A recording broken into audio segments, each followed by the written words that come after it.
Oral questions, questions orales. L'honorable chef de l'opposition. The Honourable Leader of the Opposition.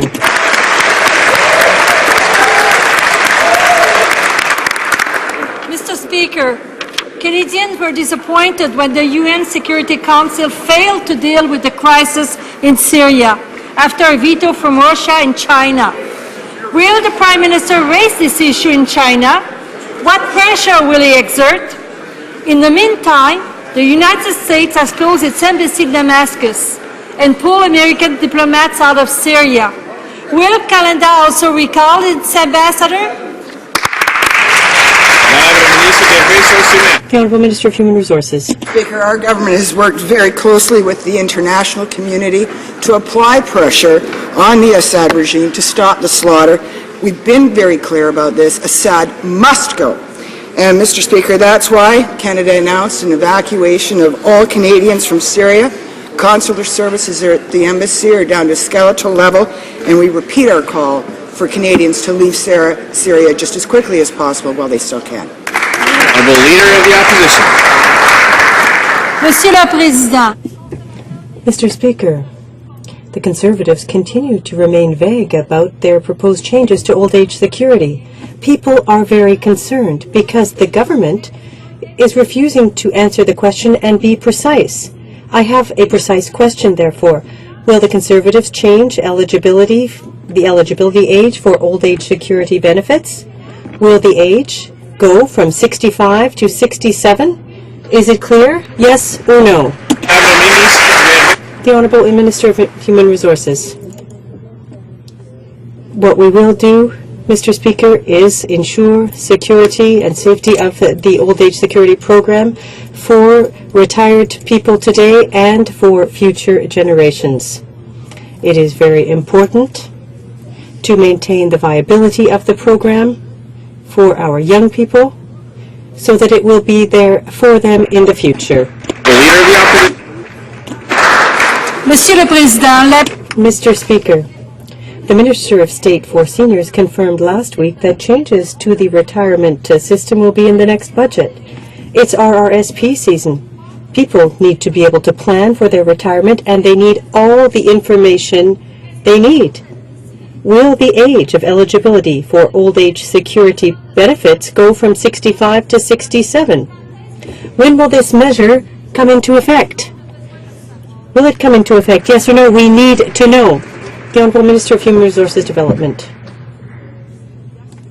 What we need to do is to maintain the program for retired people today, but also for future generations. Mr. Speaker, I want to ensure people who are nearing retirement that they won't be affected by changes. What we will do is ensure that people who are my age or younger will have an opportunity to prepare for their retirement and will have ample time to do so prior to retiring. Protect future generations by taking away their retirement security.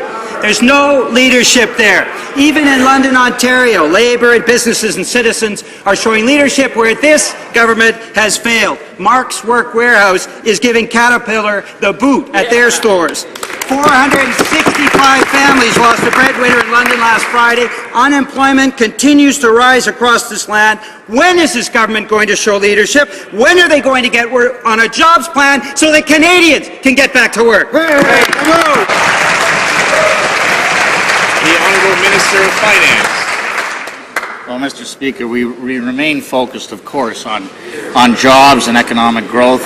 Those are the fundamental concerns of Canadians, and ensuring that we have a sustainable path for social services in this country, whether it's health care or social benefits or pension benefits, to ensure that in the long term, Canadians can look forward to having the benefit of those programs and not an irresponsible attitude like the member opposite demonstrates that only looks at tomorrow morning and doesn't look down the road. Honourable Member for Burnaby.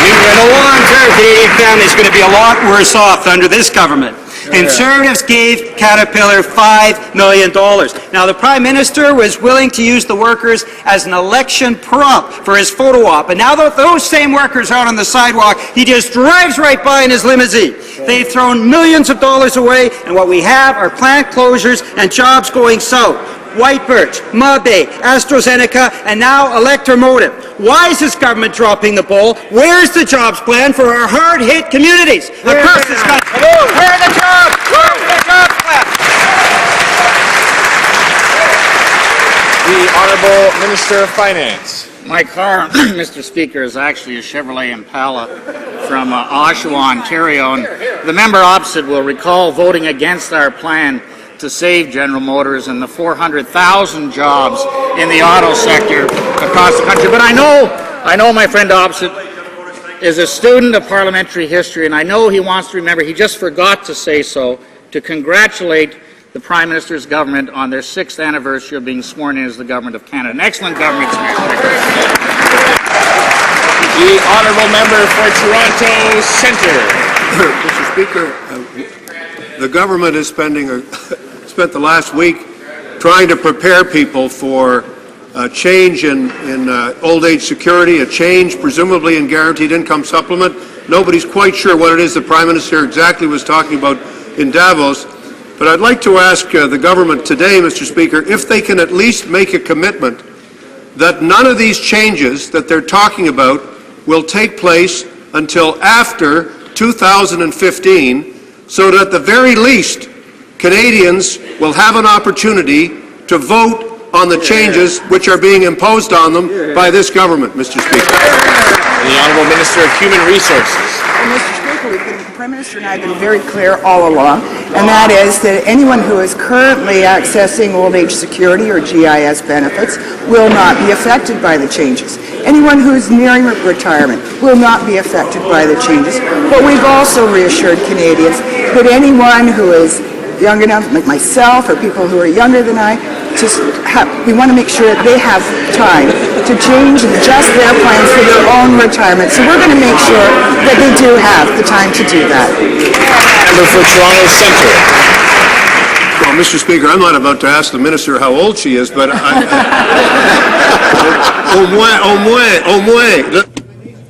But the Minister must at least tell us clearly, Mr. Speaker, clearly. Clairement, Monsieur le Président. Clearly, Mr. Speaker, the Minister must tell us clearly that the government does not intend to impose changes to OAS or GIS prior to the election of 2015 so that people can vote yes or no to the government plan. That's the question. The Honourable Minister of Human Resources Development. Mr. Speaker, I want to ensure Canadians now you're ready for prime time, who are currently receiving pension that there will be no impact for them. I want to ensure younger people like me or people who are younger than me that they will have enough time to adjust their own retirement planning to take into account any changes. The Honourable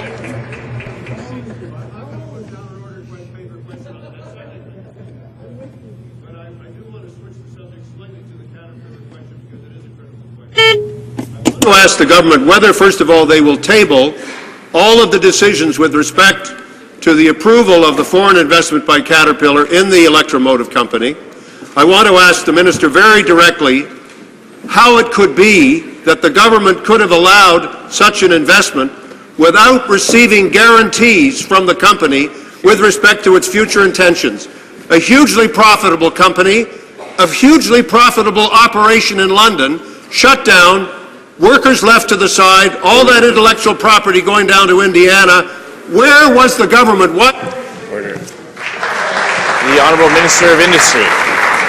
Mr. Speaker, about Caterpillar, this member is talking about a deal American to American. So this transaction was not reviewable under the ICA. But let me tell you, Mr. Speaker, that in London area, for example, we recently announced a contract with General Dynamic that predicted 2,200 jobs, Mr. Speaker. And we will continue down that road. We will keep a low fiscal framework, and we hope, Mr. Speaker, that these members will vote with us to make sure that we can ensure an economic growth and jobs creation, Mr. Speaker.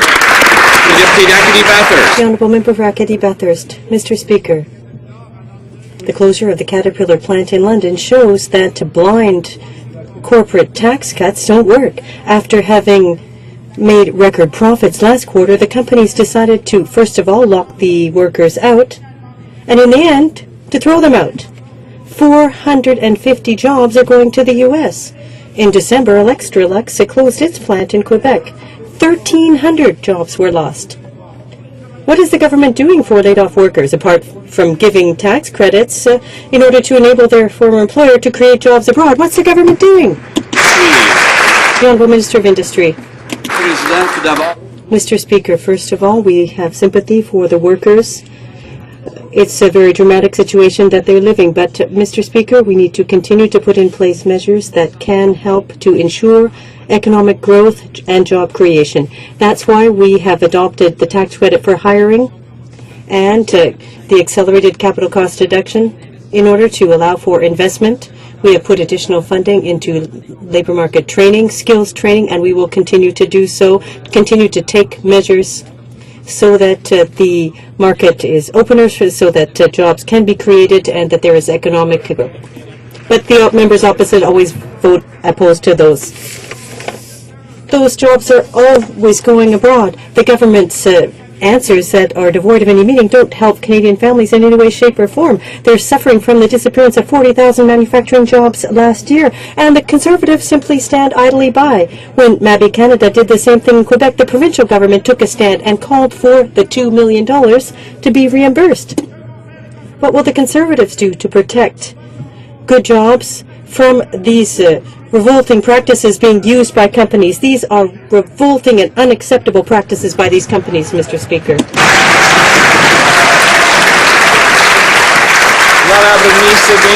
The Honourable Minister of Industry.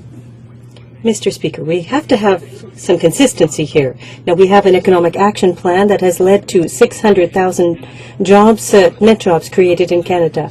And when people come up with the targeted initiatives that, well, what do the people opposite do? They vote against them. Now, the member can cry murder here in the House, but we are very empathetic to what's happening. We can see what's happening, but they can count on a government that's going to do what we need to, different from what the members opposite are calling for. They're calling for $10 billion in additional taxes. Monsieur le Président, la situation... Mr. Speaker, the situation in Syria continues to deteriorate and the people in Homs are continuing to die under fire. What steps has the government taken to respond to the developments in recent days? And above all, why not recall our Canadian ambassador to Syria? That would send a clear message to the Assad regime. This government has sent a very clear message to the Assad government that the killing must stop now, and to bring reconciliation, Mr. Assad has to go. That's a very clear message from the government of Canada to the government of Syria, Mr. Speaker. But I must also say that our ambassador out there is passing on this message very strongly to the government of Syria. However, Canada announced last week that we would reduce diplomatic staff at our embassy in Damascus to core personnel only. Mr. Speaker, the safety of Canadian staff in Syria is our #1 priority. Thank you. The Honourable Member for Laurier-Sainte-Marie. Mr. Speaker, reducing staff in the embassy is one thing, but recalling the ambassador is something that will send a real message. Mr. Speaker, the Prime Minister has a unique opportunity during his trip to China to raise the issue of Syria with the Chinese authorities. What does the government intend to do concretely in order to rally China to international efforts and to the efforts of the Arab League? The Honourable Parliamentary Secretary. Mr. Speaker, this government has sent a very, very clear message to the government of Syria. President Assad must go in case he wants reconciliation, and the killing must stop now, Mr. Speaker.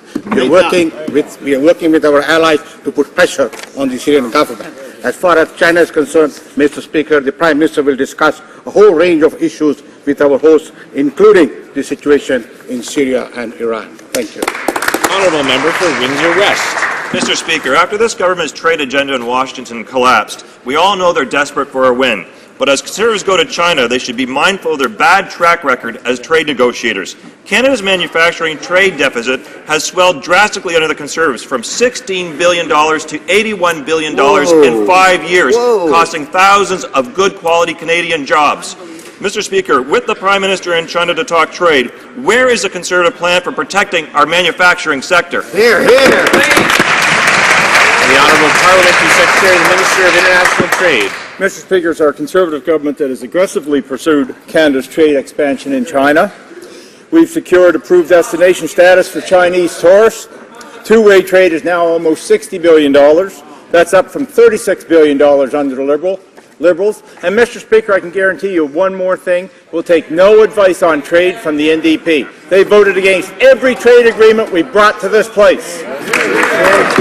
The Honourable Member for Windsor West. Mr. Speaker, misplaced partnership will not help unemployed Canadians. The reality is our trade deficit keeps going up and the unemployment rate keeps going up. Those Conservatives have just not got the job done. Canada is more than just raw logs and unprocessed oil. Under Conservatives, Canada's value-added manufacture sector has been gutted. Mr. Speaker, more jobs lost every single month. Will the government ensure any trade deal with China will help hard-hit Canadian communities that rely on a strong manufacturing sector? It's time to stand up for them this time. The Honourable Parliamentary Secretary. Mr. Speaker, the real difficulty here is the NDP trade agenda has absolutely zero credibility. So here's the issue.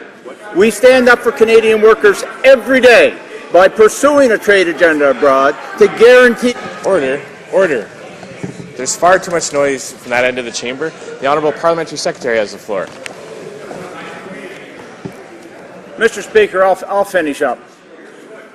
We guarantee jobs here at home by pursuing a trade agenda abroad, something the NDP will never understand. The Honourable Member for Gatineau. Mr. Speaker, last week the Minister for International Trade stated in this House that the government didn't intend to reopen the debate on abortion. But today, Canadians heard something different. At a press conference that was troublesome, the member for Kitchener Centre admitted that he wanted to bring back before the House the definition of human being. Will the government, once and for all, control its backbenchers and protect clearly women's right in terms of reproduction?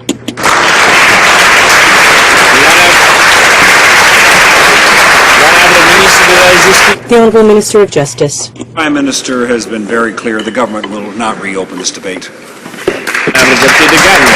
The Honourable Member for Gatineau. Open, but we keep talking about it. Monsieur le Président, les Canadiens. Mr. Speaker. Order. Inaudible. Order. The Honourable Member for Gatineau has the floor. Monsieur le Président, les... Mr. Speaker, Canadians realize how serious the situation is because either the government has lost control over its caucus or they are accomplices in the comments made this morning, and that is cowardly. Women's right to choose is fully under attack by this member. If the government is serious, and if it doesn't want to reopen the debate on abortion, then why not say it directly? What is it waiting for? Why won't it say so loudly and clearly? The Honourable Minister of Justice. Thank you, Mr. Speaker. Well, Mr. Speaker, this is an issue that people will probably continue to debate, but I will put my money on the Prime Minister. He has said very clearly that we have no interest in this debate. The Honourable Member for Algoma, Manitoulin, Kapuskasing.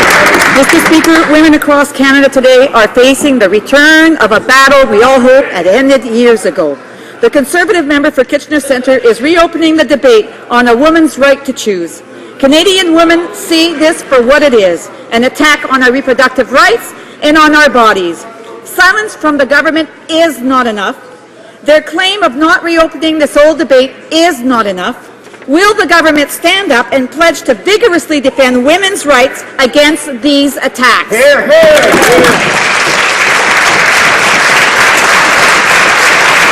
The Honourable Minister of Justice. Mr. Speaker, This government has enacted many pieces of legislation that better protect women and victims in this country, Mr. Speaker. We have no lessons to learn from this party. With respect to the subject that she was just talking about, the Prime Minister has been very clear the government is not reopening that debate. The honourable member for Kings Hants.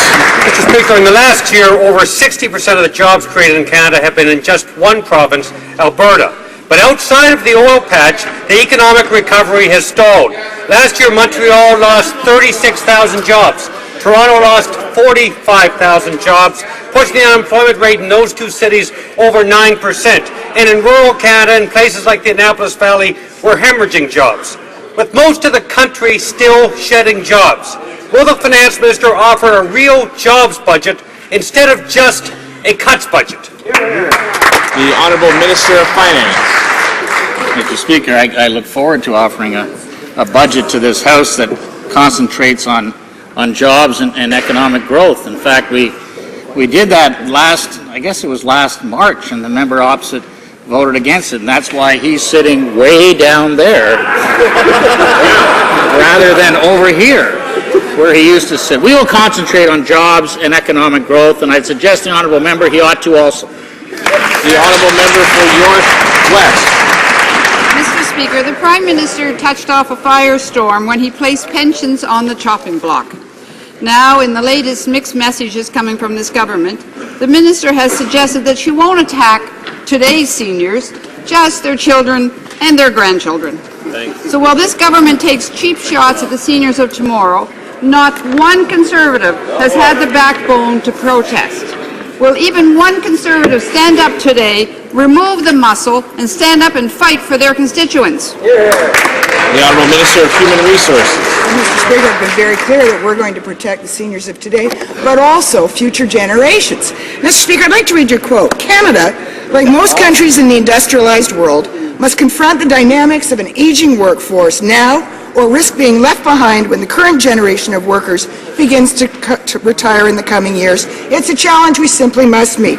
Mr. Speaker, do you know who said that? The Liberal member for Scarborough-Guildwood. I think he's the honourable member for Tapio. Thank you, Mr. Speaker.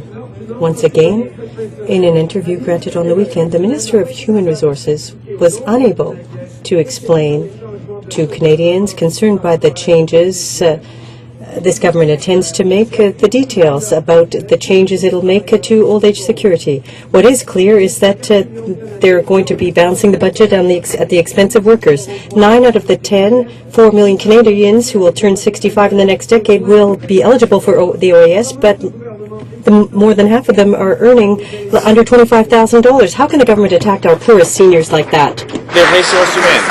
The Honourable Minister of Human Resources Development. Let's be clear. Today, for each retired person, there are 4 people in the workforce. In the future, there will only be 2 workers for each retired person. And that is not something the system can support. And that is why we need to take action now. And that is what we are doing. We are attempting to protect the pensions of people today, while at the same time we are ensuring that there will be an old age security pension system in place for workers of the future. The Honourable Member for Abitibi-Témiscamingue. Mr. Speaker, a report made public talks about serious irregularities and collusion in construction work managed by the Crown Corporation, not Defence Construction Canada. We're talking about systemic problem of overbilling, duplication of labour, and inadequate work. We're talking about overpriced, shoddy, and incorrectly done work on 17 military bases around the country. Why does Defence Construction Canada not seem to worry about taxpayers' money? The Honourable Minister of Public Works.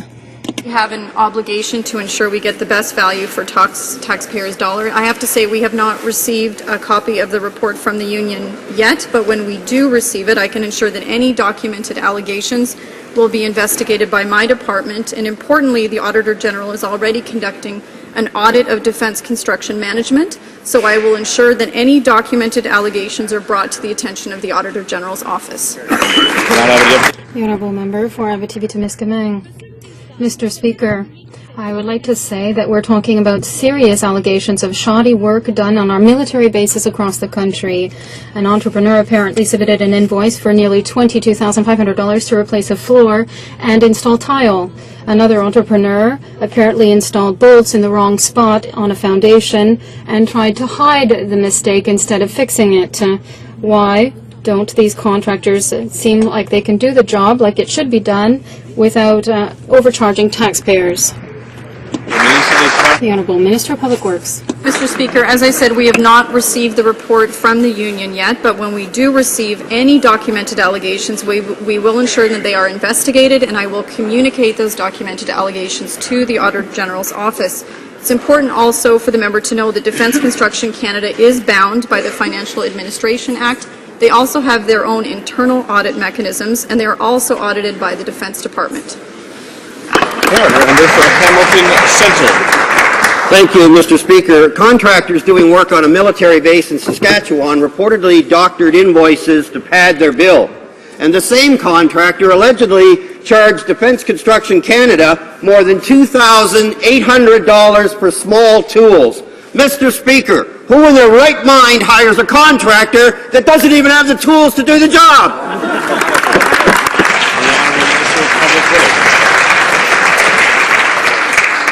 Well, thank you, Mr. Speaker. As I said, we feel very strongly that the government has an obligation to ensure that we get the best value for taxpayers' dollars. But it is important to note that while this report has been shared with the media by the union, it has not been shared with us. But as soon as we received it, I can assure the member that any documented allegations will be investigated by the department, and we will also communicate those documented allegations to the Auditor General's office, who I also mentioned is undergoing an ongoing audit right now of defence construction infrastructure. For Hamilton Centre. Thank you, Mr. Speaker. If I'm hearing the Minister correctly, and I want to get a clear answer, is the Minister agreeing that the document that was tabled by the union, that full report will be referred to the Auditor General with a request by the government that he look into this to get to the bottom of it? Is that exactly what the Minister is committing to here today? Here. Minister of Public Works. Well, first, Mr. Speaker, I think it's important that we receive the report. My department received the report, and as I said, right now, not only will we investigate these by the Public Works Department, it's important to note the Auditor General is already conducting an audit of defence construction management. I cannot direct the Auditor General to conduct an audit, but what I can do is ensure that any of these documented allegations are brought to the attention of the Auditor General's office, and I have committed to doing that. Very good. Mr. Speaker, Canadians gave our government a strong mandate to protect the integrity of our immigration system. That's why we developed the Wanted by the CBSA program. Great program. With the assistance of the public, we have been able to apprehend numerous individuals who are in Canada illegally. We have sent a clear message that if you are a threat to the security of law-abiding Canadians, you are not welcome. Can the Minister please update the House on this program? Honourable Minister of Public Safety. Mr. Speaker, thank the member for the question for his work. I'm very pleased with the success of the Wanted by the CBSA program. Canadians from coast to coast have cooperated with their local law enforcement officials to remove those who have no business being in Canada. In fact, I'm pleased to announce that another individual has been removed from Canada for being a security risk. Canada will not be a safe haven for foreign criminals. If individuals insist on breaking our laws, Mr. Speaker, our message is clear. We will send them back from where they came. Thank you, Mr. Speaker. Now, while the Finance Minister lectures Canadians about debt, the Human Resources Minister tells us that the solution to the rental housing shortage is for Canadians to buy a house, take on more debt. Now, that's not going to help the 70,000 Torontonians on an affordable housing waiting list. It's not going to help seniors trying to stay in their homes, and it's not going to help middle-class Canadians trying to buy a house in Toronto. The Conservatives have simply failed Toronto. How can the minister try and peddle a housing plan that a Minister of Finance won't even buy? Yeah. Minister of Human Resources. Mr. Speaker, I'm a little bit confused. Today, the honourable member is saying that he wants affordable housing, and yet, every time we bring it forward, whether it's through the Economic Action Plan, whether it's through our regular program, the 5-year agreement that we signed with the provinces and territories on affordable housing, he and his party have voted against every single one of these initiatives. That's almost 30,000 projects that he's voted of affordable housing he's voted against. Why is that? That's a good Toronto can't even find public money to house the panda. Never mind trying to find housing for the homeless. After the Minister of Foreign Affairs pulled a Super Bowl-sized MIA at the City of Toronto, his government refused to fund the streetcar purchases. So commuters are left idling behind traffic jams. Public transit is at a standstill. Chunks of gardeners are falling. And when it comes to Toronto, this government just doesn't get the job done. So where is the public transit strategy? The Honourable Minister of Transport. Probably, Mr. Speaker, this MP mixed the time when she was city councillor in Toronto. We don't have to manage the city in Toronto, Mr. Speaker. We have to support them in that way. This morning I met the 10 Minister of Municipal Affairs of provinces and territories. All agreed with the job we have made for their provinces and territories, and we will continue to do so. The Honourable Member for York South-West. Mr. Speaker, this government is also failing Toronto families. Friday's dismal job numbers show Toronto still faces one of the highest unemployment rates in the country. Household debt is skyrocketing because family-supporting jobs just can't be found. Meanwhile, the Conservatives are sitting on their hands. They're out of touch with the reality in the city. Where is the plan to ensure that Toronto families can find decent jobs and afford their bills? Where is the plan? Minister of Finance. Well, the plan was in the budget last year that the honourable member voted against. There are more than 610,000 net new jobs in this country since the end of the recession in July 2009. And we are fortunate now in the city of Toronto to have the leadership of a dynamic mayor who is leading the city in the right direction of fiscal prudence. And I know fiscal prudence are two words that are foreign to the member opposite. The Honourable Member for Scarborough, Rouge River.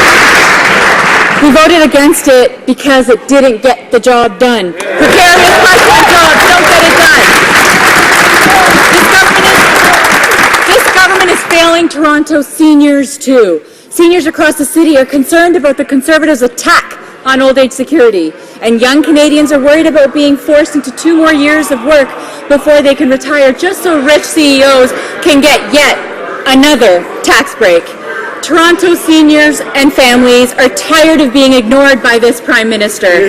Will he finally listen to them, protect Canadian pensions, and keep old age security eligibility? Human Resources. Mr. Speaker, I would suggest that the honourable member listen to what's been said here for the last few weeks, and that is that we are protecting the old age security system. That's exactly what we're doing. We're protecting the seniors of today who are already receiving the benefits, and we're going to make sure that any changes have no impact on them or on those, indeed, who are nearing retirement. But, Mr. Speaker, what we have to do is ensure that in the future, for members or for people at the age of the honourable member there, for myself, that there is an old age security system. That's why we have to make changes, because in the future, there are going to be half as many Canadians working to support 3 times as much in OAS costs. The Honourable Member for Sainte Marie Champlain. Mr. Speaker, 6 years ago, the Conservative government cancelled the National Child Care Agreement to establish universal and an accessible and universal system for all children under 5 years. By so doing, it abandoned Canadian families. Since fewer than 20% of children under 5 have access to licensed daycare, will the government assume its responsibilities and take action for all Canadian families and provide useful and realistic options for children or families with young children. The Honourable Minister of Human Resources. Mr. Speaker, the Conservatives believe that parents are those who should determine how to raise their own children. This is something that is extremely important to us. That is why we created the universal child care benefit 6 years ago, and we're very proud of that. Also, Mr. Speaker, we gave the provinces and territories the funds to create more than 100,000 daycare spots. We are also proud of that. Mr. Speaker, Canadians were distressed by the Russian and Chinese veto at the UN Security Council of a resolution aimed to implement the Arab League plan to bring an end to the appalling violence in Syria. Will the government assure Canadians that the Prime Minister will specifically raise the objectionable Chinese veto at the UN on the weekend when he meets with Chinese leaders this week? And will the government tell us what specific measures they're taking to protect Canadians in Syria and also protect minorities in Syria that are at great risk because of the rising violence, groups like the Syrian Christian community? Thank you, Mr. Speaker. Parliamentary Secretary to the Minister of Foreign Affairs. Mr. Speaker, as I said, the killings must stop now and President Assad must go. That's a clear message from the Government of Canada, Mr. Speaker. But I will tell the member opposite that yes, the Prime Minister will be discussing a whole lot of foreign affairs issues with his Chinese host, including Syria and Iran, Mr. Speaker. Mr. Speaker, we have asked all Canadians that are living now in Syria to leave Syria as soon as possible. We have reduced our staff in Syria to core personnel, and we are asking all of them to leave Syria now, Mr. Speaker. Thank you. Honourable Member for Longueuil-Pierre Boucher. Mr. Speaker, 14,000 Canadians have spoken out against the Conservative bill on copyright. They are unanimous. It's an attack against the rights and incomes of creators. 20 million is being taken away from cultural workers in terms of mechanical rights, 30 million due to private copying. Will the Conservatives again impose a gag order so as not to debate with us these major changes that concern artists across the country? Or will they give us an opportunity to amend the bill? The Honourable Minister. Our bill is a balanced bill and a responsible bill on copyright. We arrived at the bill after having consulted Canadians across the country, after having consultations with consumers and creators organizations across the country, and our bill is in the interest of all Canadians. It speaks directly to the needs of artists. This bill ensures that pirating is illegal. Those who are stealing from artists will not be able to do so. We want to make it illegal in Canada. I hope we can count on the others in this House to support creators in this Canada and stop pirating in Canada. Honourable Member for Longueuil-Pierre Boucher. If that was the only measure, that would be good, but we voted against this because this bill has flaws. The Conservatives are ignoring the reality of artists in Quebec, and we saw it in 2008. We see the same thing with C11. With this bill, they're also attacking the right of students to learn. Another group that the Conservatives like to ignore. Students following online courses should not have to be subject to the minister's blind ideology. Is he prepared to amend the bill to stop these attacks against creators, yes or no? The Honourable Minister.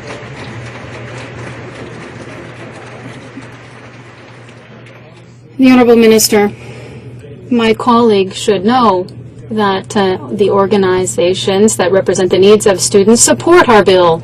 They spoke in favor of our bill. They want this bill to be passed here in the House of Commons. If my colleague really has ideas that will improve the bill, perhaps it would be a good idea for the NDP to support our bill, to send it to a legislative committee as we wish so that we can continue to debate it. I hope that the NDP will stop blocking this bill so that we can continue the study of the bill at a legislative committee in order to take care of the needs of creators and artists and consumers. Member for Red Deer. Mr. Speaker, last July the Minister of the Environment announced his intention to implement a joint environmental monitoring system with the province of Alberta. Excellent. At the time, the Commissioner of the Environment and Sustainable Development said this, and I quote, holds the promise of establishing a credible, robust, and publicly accessible monitoring system for measuring environmental conditions and changes in environmental quality levels. As well, this determines the source of those changes. Can the Minister update the House on the status of this plan? The Honourable Minister of the Environment. Well, Mr. Speaker, I'd like to thank my colleague for his insightful question. Mr. Speaker, our government believes that what gets measured gets done. We recognize that we need the best technologies and procedures to collect scientific information needed to ensure that an accountable and transparent monitoring is in place in the oil sands. Our joint plan with Alberta will result in improved knowledge of the state of the environment in and around the oil sands. And Mr. Speaker, Canada is truly at the leading edge of environmental monitoring. Honourable Member for Lac Saint Louis. Schindler has shown that the oil sands are polluting the Athabasca River. His evidence was so compelling, it forced the government to do a 180-degree flip from its previous position that everything was just fine, thank you very much, with the old industry-dominated monitoring system. The government's view was then also that pollution in the Athabasca was naturally occurring, a self-serving myth destroyed by Dr. Schindler's findings. What will the government now do to bring the situation into line with the Fisheries Act's prohibition against depositing any deleterious substances into fish-bearing waters? Is the new monitoring system just a diversion? The Honourable Minister of the Environment. Mr. Speaker, I'd be glad to answer the rest of his question another day, but let me correct my colleague's impression that Dr. Schindler is critical of this new program. This government took his best scientific concerns to create the panel that created, by scientists, the monitoring plan for air, for water, and biodiversity in the area of the oil sands. I would gladly measure this government's performance when it comes to securing the environmental protections in the oil sand compared with 13 years of Liberal lip service. The Honourable Member for Rimouski, Tamuscat. The service centre in Rimouski currently has an occupancy rate of 25%. The Conservatives now want to move the EI processing centre to the Minister of Industry's riding. In this operation, the occupancy rate would go to 75%, and the government would lose $1.27 million until the end of the lease in 2018. More than 80,000 EI claims are delayed in Quebec. Wouldn't it be smarter to keep the Rimouski office open? The Honourable Minister of Human Resources. Mr. Speaker. As I have said on several occasions, we are modernizing and automating the EI system to ensure that Canadians can get their benefits as quickly as possible. We want to modernize the system, and this will take 3 years. We have a 3-year plan in order to ensure this streamlining. So this is part of our plan, and this will continue to improve the services. Honourable Member for New Brunswick Southwest. Mr. Speaker, today is a special day. It marks the 60th anniversary of Her Majesty's accession to the throne as Queen of Canada. Since 1952, Her Majesty has exemplified the true meaning of public service. Can the Minister of Canadian Heritage please tell this House about our government's plan to commemorate Her Majesty, the Queen's Diamond Jubilee? Honourable Minister of Canadian Heritage. Merci, Mr. President. Cet anniversaire. Thank you, Mr. Speaker. This anniversary is really a unique opportunity for all Canadians to be proud of this institution, which does so much to help to define who we are as Canadians. It reminds us of the important role the Crown has played in the evolution of our country. This anniversary is an opportunity for all Canadians to be proud of this institution that has helped define who we are as Canadians. Speaker, there are 165,000 families looking for childcare spaces today, and across Canada, parents are desperate for quality, affordable childcare so that they can work or finish school. Provinces, local governments, and community organizations are struggling to find the money for early childhood education. Mr. Speaker, an enhanced child tax benefit would better support hard-working Canadian families. So when will this minister admit her plan has failed to improve childcare choices for Canadian families? They just didn't get the job done. What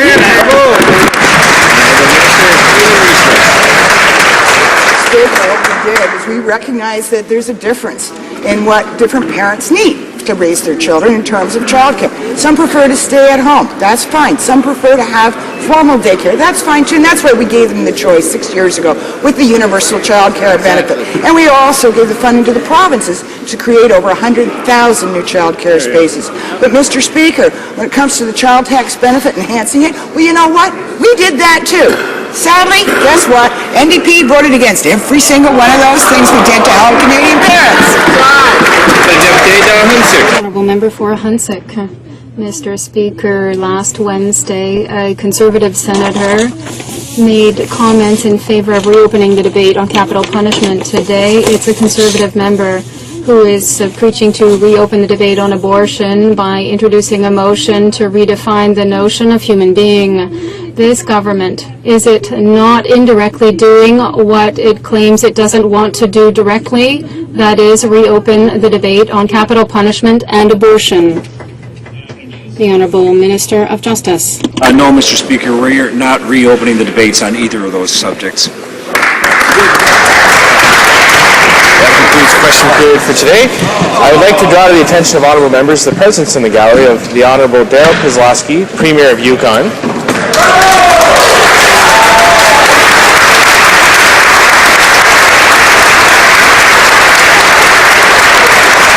The Honourable Brad Cathers, Government House Leader and Minister of Energy, Mines and Resources of Yukon. The Honourable Curry Dixon, Minister of Economic Development and Minister of Environment of Yukon. And the Honourable Mike Nixon, Minister of Justice and Minister of Tourism and Culture of Yukon.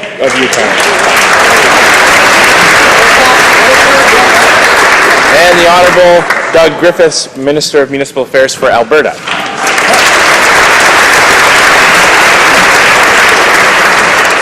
Tabling of documents, dépôt des documents.